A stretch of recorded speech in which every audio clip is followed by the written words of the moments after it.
Coach, when you look at your professional coaching career in the National Football League, you've been a part of some outstanding coaches. When the coaching tree is what we all like to call it. But when you look at some of the people you've been able to learn from, most notably speaking, Sean McVay, what are some things you took away from being under Sean McVay that have led you to this opportunity here in Minnesota?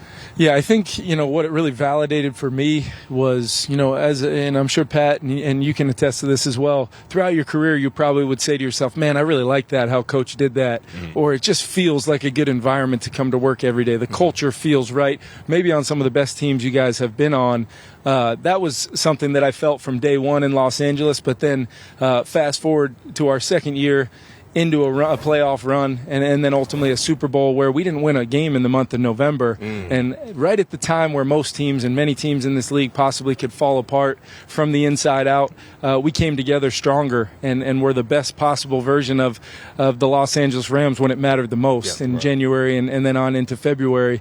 So that just confirmed everything, not only about Coach McVay and what he was able to build there, but solidified my football philosophy, my culture philosophy, and let me know that it's possible to do it that way, have that player ownership from some of your great leaders like Pat.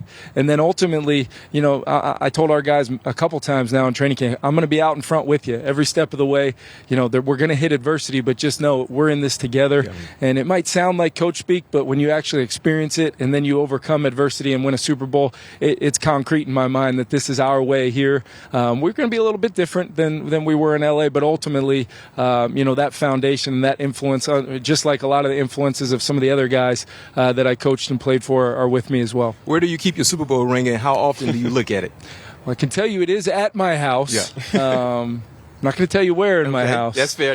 But I recently had, my mom and dad in town for our first preseason game, some family that hadn't seen it yet. I literally flew out there for about 2 hours, got it, and then got back on the plane to come back. So not a lot of my loved ones and friends have seen it yet.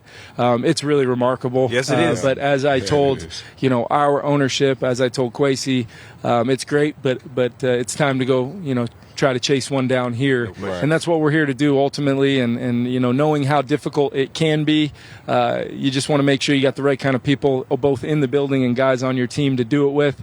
And I feel like we definitely have that as a starting point for what's going to be our 2022 season. Now we just got to really roll through one game at a time, that ultimate cliche, but this league is too hard to be looking down the road, when you got a really good opponent from our division staring right at us September 11th. Yeah.